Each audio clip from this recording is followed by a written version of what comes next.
إن الحمد لله وحده والصلاة والسلام على من لا نبي بعده أما بعد فأعوذ بالله من الشيطان الرجيم ما كان محمد أبا أحد من رجالكم ولكن رسول الله وخاتم النبيين সম্মানিত দিনদরদে মুসলিম ভাই সকল, যেভাবে আপনারা শুনলেন যে আজকে আমি আপনাদের সামনে সুন্নাত ও বেদাতের মধ্যে পার্থক্য এই বিষয়কে আলোকপাত করব। আমরা আল্লাহর কাছে দোয়া করে নেই আল্লাহ রাব্বুল আলামিন আমাকে সঠিকভাবে বলার এবং তার উপরে আমাদের সকলকে আমল করার তৌফিক দান করুন, আল্লাহুম্মা আমিন। আল্লাহ রাব্বুল আলামিন শেষ সময় এই দুনিয়াবাসীর জন্য সবথেকে বড় নিয়ামত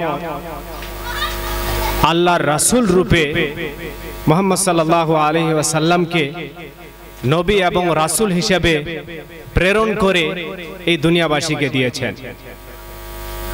আল্লাহ রাব্বুল আলামিন তাকে পরিপূর্ণ শরীয়ত জীবন ব্যবস্থা ইসলাম দিয়ে তাকে পাঠিয়েছেন এবং এই শরীয়ত কিয়ামত পর্যন্ত সারা বিশ্বের জন্য আর এই উম্মতের উপরেই কিয়ামত অনুষ্ঠিত হবে। আল্লাহ রাব্বুল আলামিন সূরা আহজাবের 33 নম্বর সূরা আহজাবের 40 নম্বর আয়াতে বলেন, মা কানা মুহাম্মাদুন আবা আহাদিম মির রিজালিকুম ওয়ালাকিন রাসূলুল্লাহি ওয়া খাতামান নাবিয়্যিন। আল্লাহ রাব্বুল আলামিন বলেন যে মুহাম্মদ সাল্লাল্লাহু আলাইহি ওয়াসাল্লাম তোমাদের পুরুষদের মধ্যকার কারো পিতা নন, বরং তিনি হচ্ছেন আল্লাহর রাসূল আর শেষ নবী। আল্লাহ রাব্বুল আলামিন এই আয়াতকে অবতীর্ণ করেছেন আর এর মাধ্যমে এটা প্রমাণ হচ্ছে যে শেষ এবং চূড়ান্ত রাসূল হিসেবে মুহাম্মদ সাল্লাল্লাহু আলাইহি সাল্লামকে প্রেরণ করেছেন। তারপরে আর কোন নবী কিয়ামত পর্যন্ত আসবেন না। আর যে দিন আল্লাহ রাব্বুল আলামিন এই উম্মতকে দিয়েছেন সেটা পূর্ণাঙ্গ রূপে দিয়েছেন। 5 নম্বর সূরা মায়দার 3 নম্বর আয়াতে আল্লাহ রাব্বুল আলামিন বলেন, আল ইয়াউমা আকমালতু লাকুম দীনাকুম, আজকের দিনে তোমাদের জন্য তোমাদের দ্বীনকে পরিপূর্ণ করে দিলাম এবং আমার নিয়ামতকে তোমাদের জন্য সম্পূর্ণ করে দিলাম। ওয়ারাজিতু লাকুমুল ইসলাম দীনা, আর ইসলামকে তোমাদের জন্য ধর্ম হিসাবে দ্বীন হিসাবে মনোনীত করে দিলাম। তো আল্লাহর রাসূলকে চূড়ান্ত এবং শেষ রাসূল হিসেবে আল্লাহ রাব্বুল আলামিন প্রেরণ করেছেন। যে দ্বীন আমাদেরকে দিয়েছেন সেই দ্বীনকে আল্লাহ রাব্বুল আলামিন পরিপূর্ণ করে দিয়েছেন এবং এই দ্বীনের যত জ্ঞান দেওয়ার প্রয়োজন ছিল উম্মতকে সেই জ্ঞান আল্লাহর রাসূল তার উম্মতকে দিয়ে দিয়েছেন। আবু যার গিফারি রাদিয়াল্লাহু তাআলা আনহু বলেন, তারাকানা রাসূলুল্লাহ সাল্লাল্লাহু আলাইহি ওয়াসাল্লাম ওয়া মা তায়িরুন ইয়াতিরু বিজানাহিহি ইল্লা ইনদানা মিনহু ইলমুন। সহিহ ইবন 65 নম্বর হাদিস। আল্লামা আলবানী এই হাদিসটিকে সহিহ বলেছেন। আবু যার গিফারি রাদিয়াল্লাহু তাআলা আনহু বলেন, আল্লাহর রাসূল আমাদেরকে এমন অবস্থায় ছেড়ে দিয়েছেন যখন আমাদেরকে সব বিষয়ে তিনি অবগত করে গিয়েছেন। এমনকি একটা পাখি আসমানে যখন ডানা মেলে ওড়ে তার সম্পর্কেও আমাদের কাছে জ্ঞান রয়েছে। এবং সালমান ফারসি রাদিয়াল্লাহু তাআলা আনহু বলেন, কিলা লাহু, একজন লোক তাকে বলছেন, قد علمكم نبيكم صلى الله عليه وسلم كل شيء حتى الخراء। একজন লোক সালমান ফারসি রাদিয়াল্লাহু তাআলা আনহুকে বলছেন, ব্যঙ্গ করে, বিদ্রূপ করে, ঠাট্টা করে যে হ্যাঁ তোমাদের এমন নবী যে তোমাদেরকে সবকিছু শিক্ষা দিয়ে দেয়, এমনকি শৌচালয়ে গিয়ে পেশাব পায়খানা করতে গিয়ে কিভাবে বসতে হবে তারও নিয়ম তোমাদেরকে বলে দেয়। তিনি এই কথাটা ব্যঙ্গ করে, বিদ্রূপ করে, ঠাট্টা করে, তাচ্ছিল্য করে এই কথাটা তাকে বলছেন। ঠিক আছে, সালমান ফারসি রাদিয়াল্লাহু তাআলা আনহু এই কথাটাকে তিনি অ্যাকসেপ্ট করলেন গর্বিত ভাবে।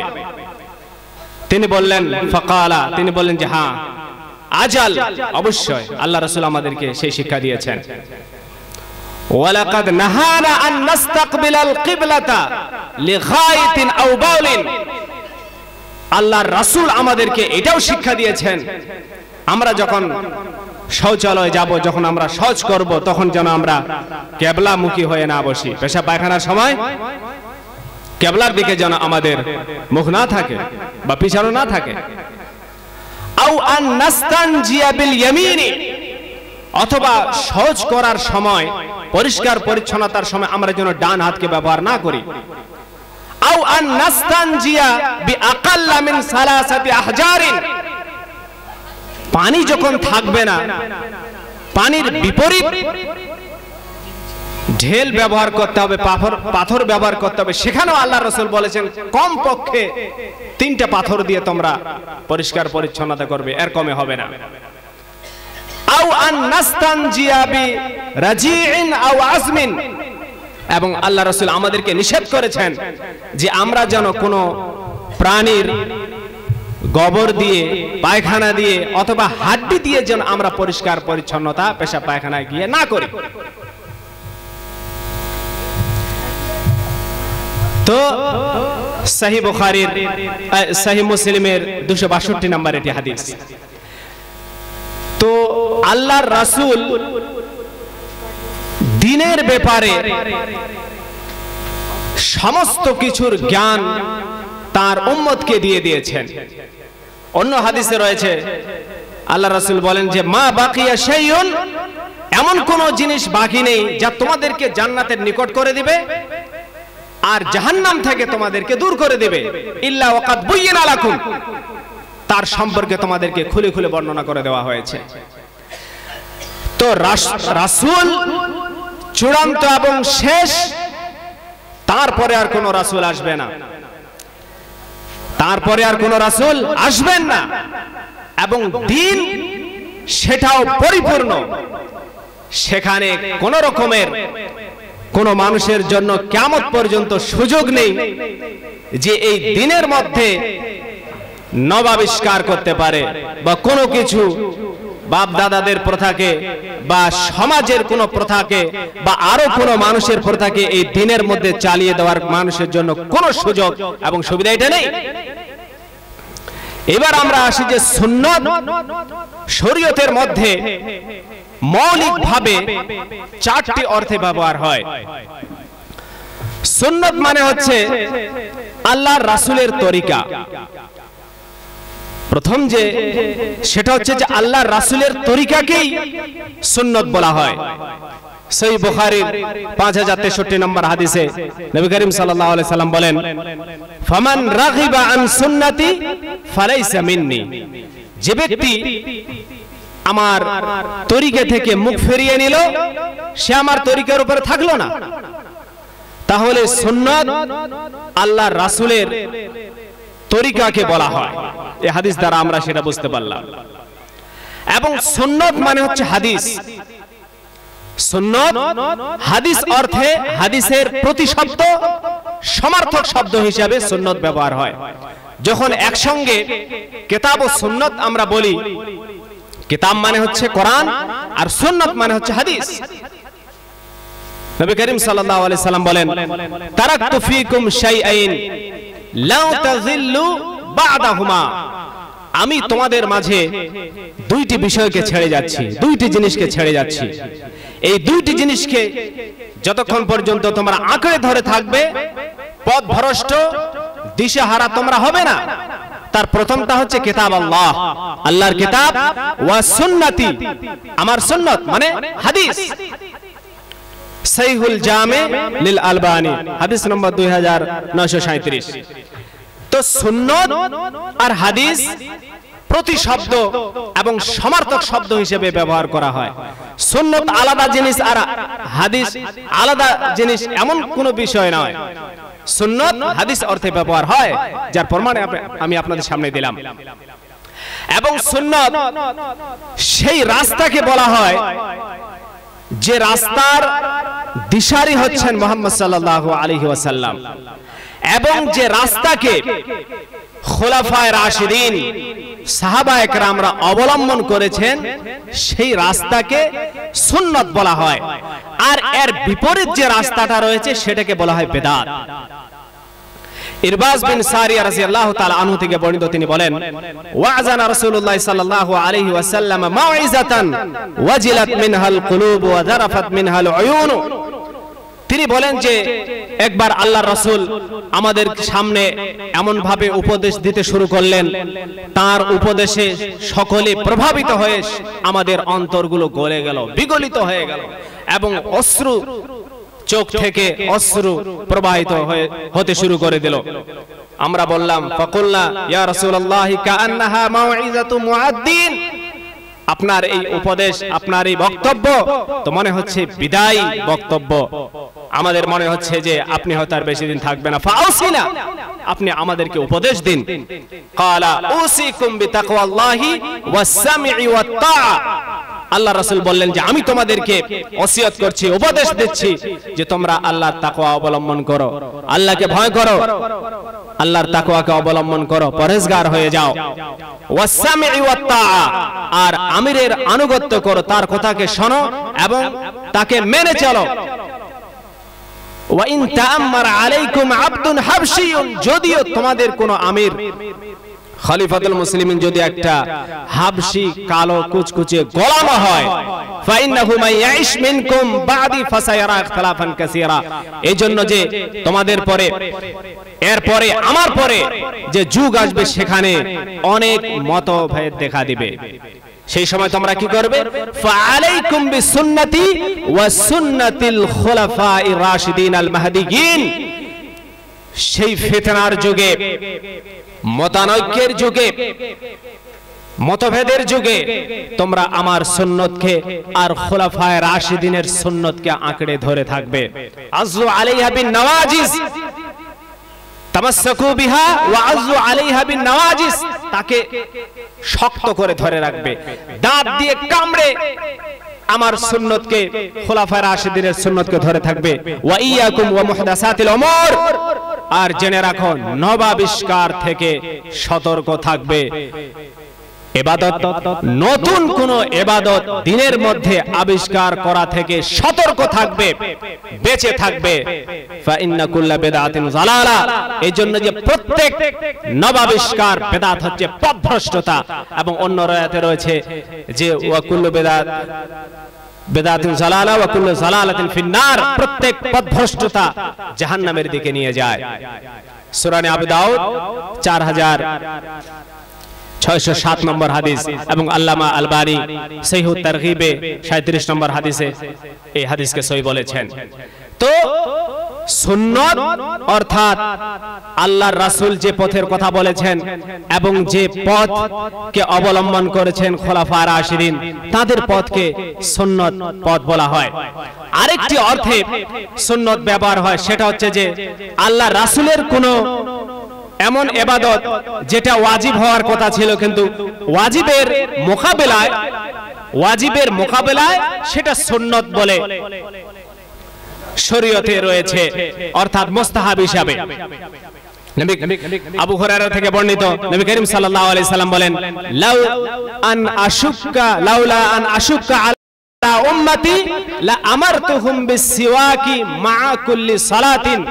সহিহ বুখারী 887 নম্বর হাদিস, সহিহ বুখারীর 887 নম্বর হাদিসে নবী করিম সাল্লাল্লাহু আলাইহি সাল্লাম বলেন, আমি যদি আমার উম্মতের উপরে অথবা বলছেন যে লোকদের উপরে যদি এটা আমি ভারী এবং কঠিন মনে না করতাম, তাহলে প্রত্যেক সালাতের সময় তাদেরকে মিসওয়াক করার হুকুম দিতাম।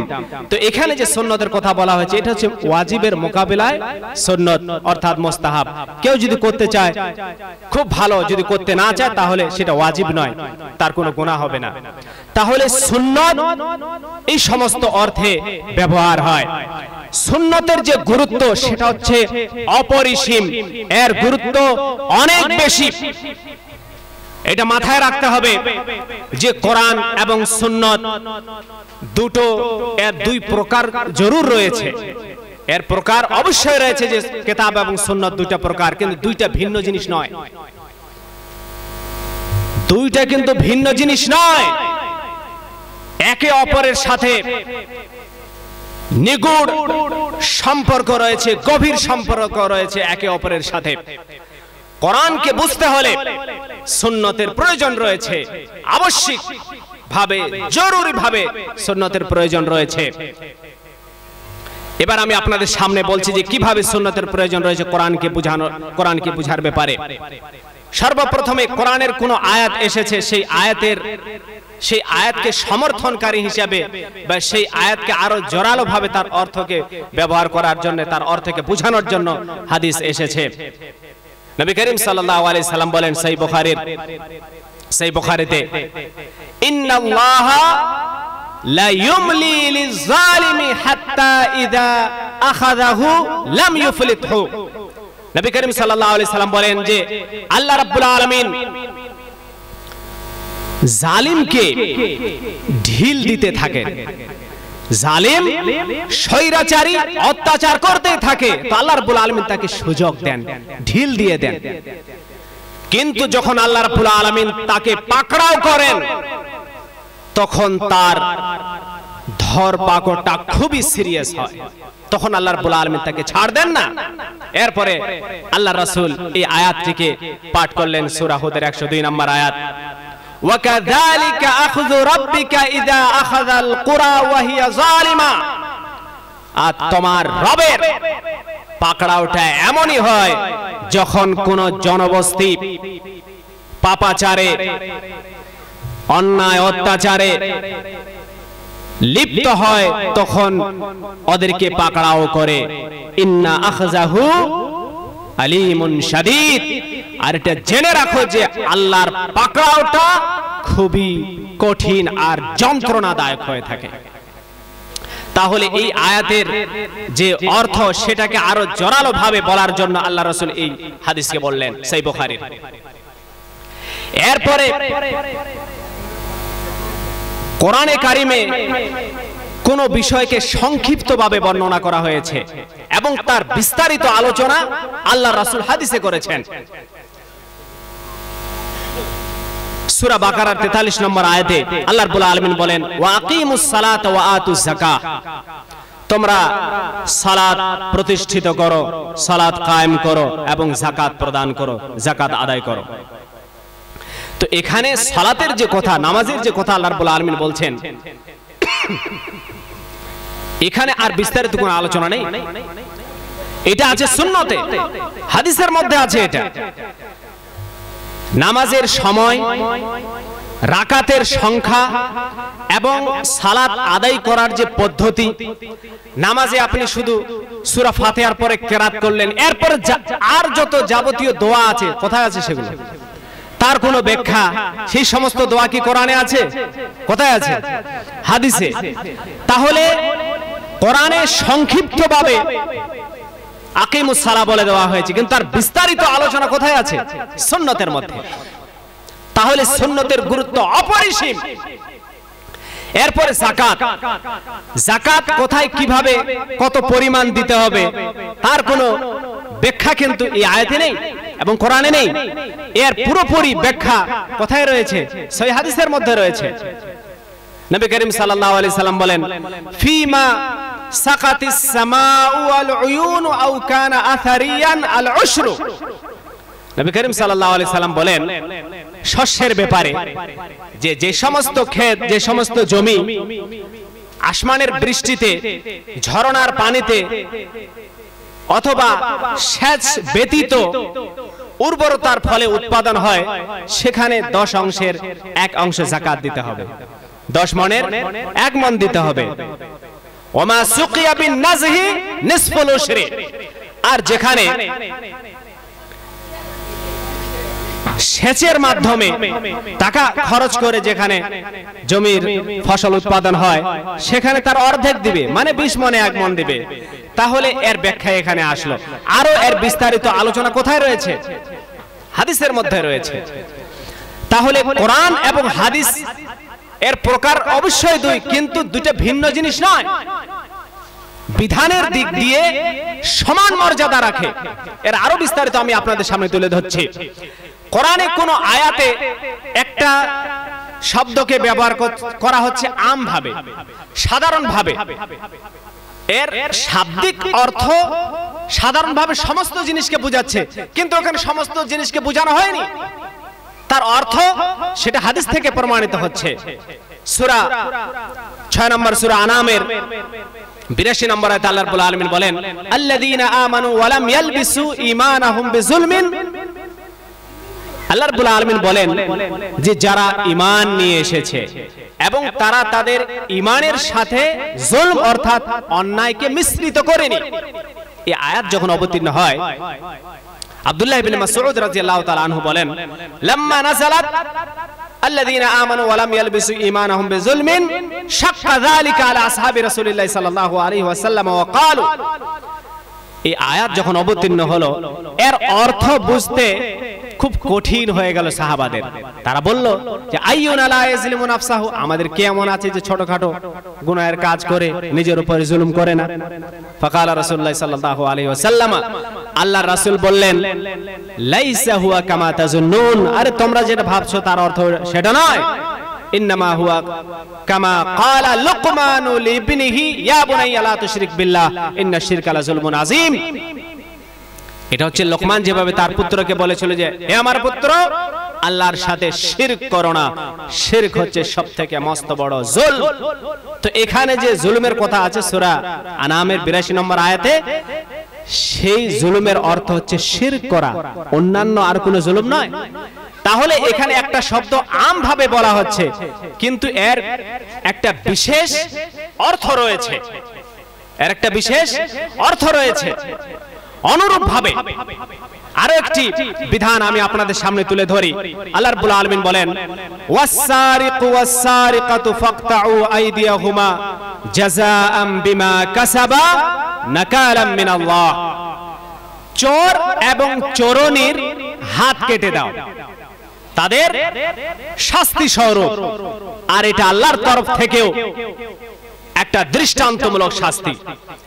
এখানে আল্লাহ রাব্বুল আলামিন যে বিধান বর্ণনা করেছেন যে চোর এবং চোরনির হাত কেটে দাও, এইখানে কিন্তু এর ব্যাখ্যা নেই যে কত পরিমাণ চুরি করলে হাত কাটতে হবে যদি সেখানে ইসলামিক শাসন থাকে, অথবা সেখানে এরও বর্ণনা নেই যে হাত কাটতে হবে, ডান হাত কাটতে হবে না বাম হাত কাটতে হবে, কবজি পর্যন্ত কাটতে হবে না কনুই পর্যন্ত না বাহু পর্যন্ত। এর কোনো ব্যাখ্যা কিন্তু কোরআনের মধ্যে নেই।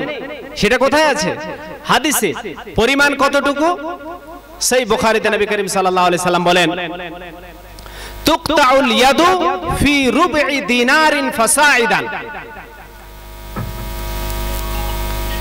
চোরের হাত কাটা যাবে 1 দিনারের চতুর্থাংশ অথবা এর থেকে অধিক যদি কেউ চুরি করে, তাহলে তার সেখানে যদি ইসলামী রাষ্ট্র থাকে, সেখানে যদি ইসলামের নিয়ম চলে, তাহলে সেখানে সেই নিয়ম অনুযায়ী তার হাত কাটবে সরকার। তো সেটা 1 দিনার সমান সমান 4 গ্রামের একটু বেশি। তার মানে হচ্ছে চতুর্থাংশ মানে 1 গ্রাম সোনা। তো 1 গ্রাম সোনার দাম কতটুকু? মোটামুটি 6 থেকে 7 হাজার টাকা। তাহলে 6 থেকে 7 হাজার টাকা কেউ যদি চুরি করে এবং সুরক্ষিত জায়গা থেকে, তারও কিছুগুলো শর্ত রয়েছে। এমন নয় যে রাস্তা পড়ে আছে আর আপনার কেউ নিয়ে গেল আর আপনি বললেন যেহেতু আমার জিনিস চুরি করে নিয়েছে তো তার হাত কাটা পড়বে, এমন কোনো বিষয় নয়। তাহলে এখানে যে বিধানের কথা রয়েছে তারও কিছু শর্ত রয়েছে, যার বর্ণনা কোথায় রয়েছে? হাদিসের মধ্যে রয়েছে। তো সুন্নতের প্রয়োজন প্রত্যেক পদক্ষেপে রয়েছে এবং কিছু বিধান রয়েছে যেটা কোরআনে নেই। কিছু বিধান রয়েছে সেটা শুধু কোথায় আছে? হাদিসের মধ্যে। আবু হুরায়রা থেকে বর্ণিত, তিনি বলেন নবী করিম সাল্লাল্লাহু আলাইহি সাল্লাম বলেছেন, লা ইউজমাউ বাইনাল মারআতি ওয়া আম্মাতিহা ওয়ালা বাইনাল মারআতি ওয়া খালাতিহা। নবী করিম সাল্লাল্লাহু আলাইহি সাল্লাম বলেন যে কেউ যদি বিবাহ করতে চায়, একত্রে কেউ যদি বিবাহ কাউকে করতে চায়, তো তার যে যেমন মনে করেন যে দু বোনকে একসাথে বিবাহ করতে পারবে না, তার মাকে বিবাহ করতে পারবে না, এই ধরনের এর বিশ্লেষণ কোরআনে আছে। কিন্তু এই হাদিসে যে ব্যাখ্যাটা আছে সেটা কোরআনে নেই। সেটা হচ্ছে কি, যে একসঙ্গে ভাতিজি এবং ফুফি, মানে কোনো মেয়েকে আপনি বিবাহ করলেন তো তার ফুফিকে বিবাহ আপনি করতে পারবেন না, বা কোনো ফুফিকে বিবাহ করলেন তার ভাতিজিকে বিবাহ করতে পারবেন না। অথবা কোনো মেয়ে এবং তার খালাকে, অর্থাৎ বোনজি বা ভাগ্নি যাদেরকে আমরা বলে থাকি, ভাগ্নি আর খালাকে একত্রে বিবাহ করা হারাম। এই বিধান কিন্তু কোরআনের মধ্যে নেই। এই বিধান কোথায় আছে? হাদিসের মধ্যে রয়েছে। তাহলে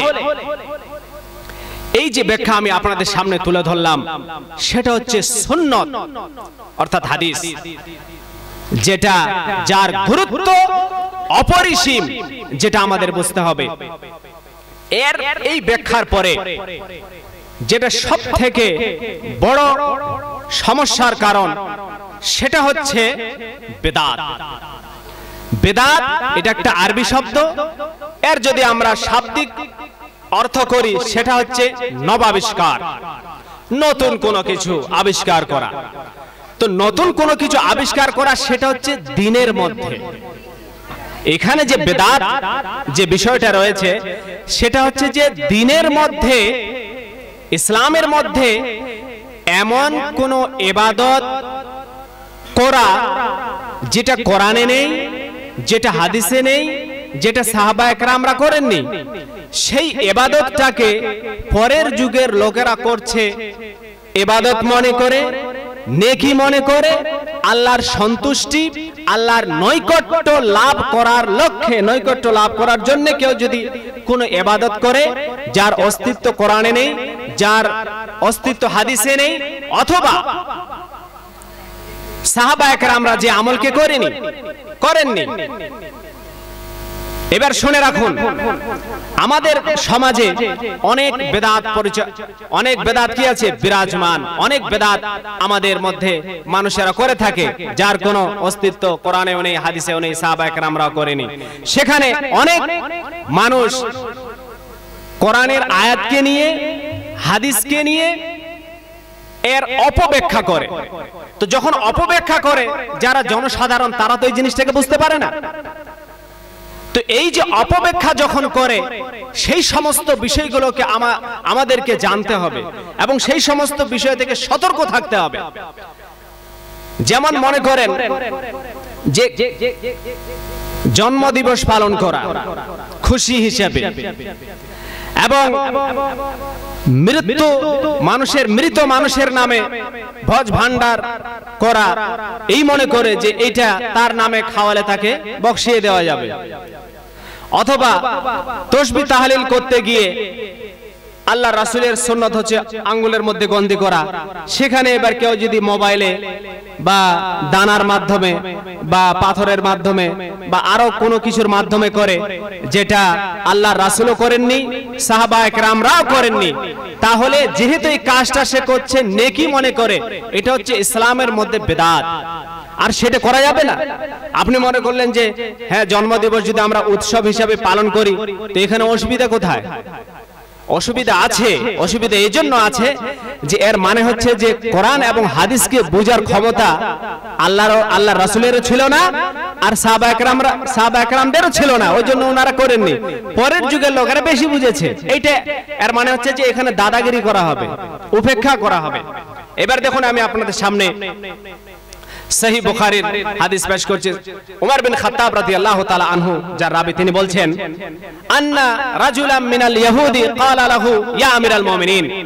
একজন ইহুদি লোক আমিরুল মুমিনের কাছে এসে বলছেন যে, আমিরুল মুমিনিন, আয়াতুন ফি কিতাবিকুম তাকরাউনাহা, একটি আয়াত যা আপনারা আপনাদের কিতাবে পড়েন, লাউ আলাইনা মা'শারাল ইহুদি নাযারাত, সেই আয়াত যদি আমাদের ইহুদি গোষ্ঠীর উপরে অবতীর্ণ হতো, লাত্তাখাযনা যালিকাল ইয়াউমা ঈদান, তাহলে সেই আয়াত অবতীর্ণ হওয়ার দিনটাকে আমরা বাৎসরিক ঈদ হিসাবে, খুশির দিন হিসাবে পালন করতাম, উদযাপন করতাম।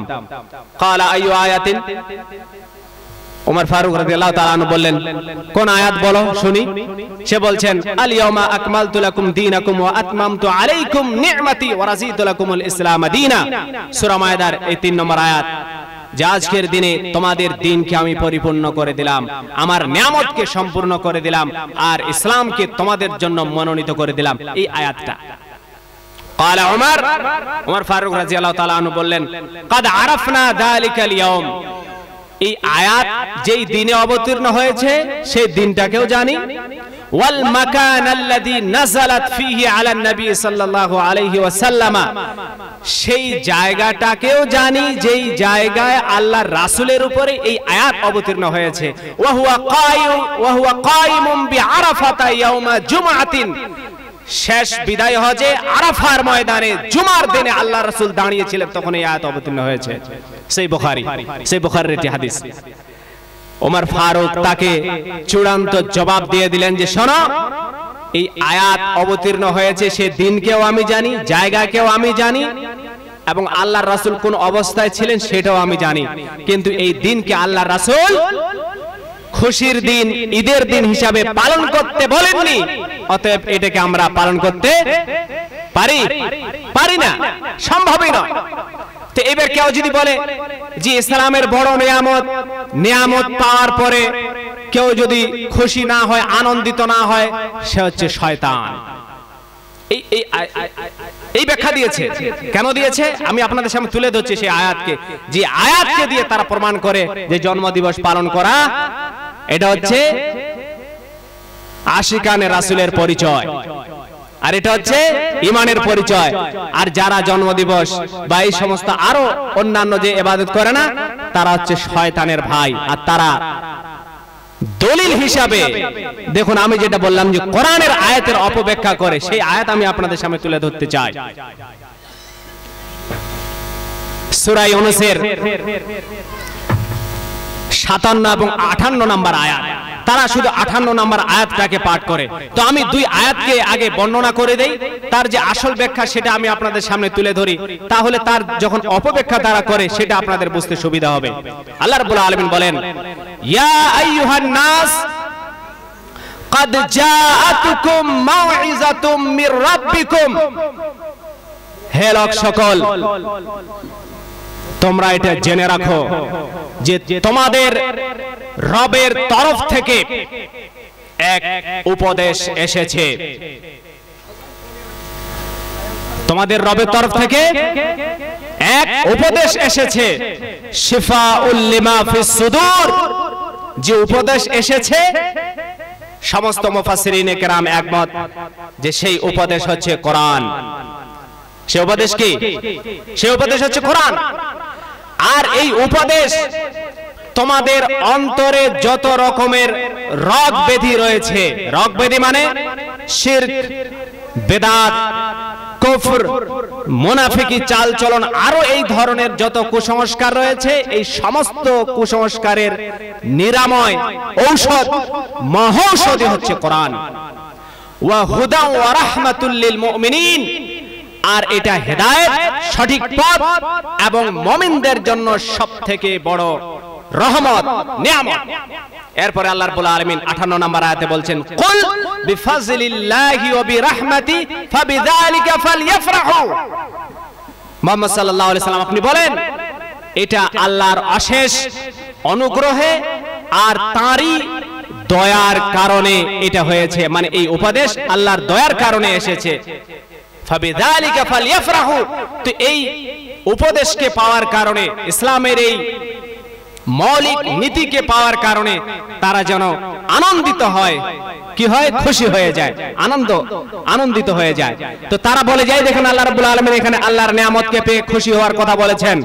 তো যারা আনন্দ উৎসব এইভাবে আমরা যেভাবে জন্মদিবস পালন করি, আমরা হচ্ছে মুমিন, আর যারা করে না তারা হচ্ছে শয়তানের ভাই।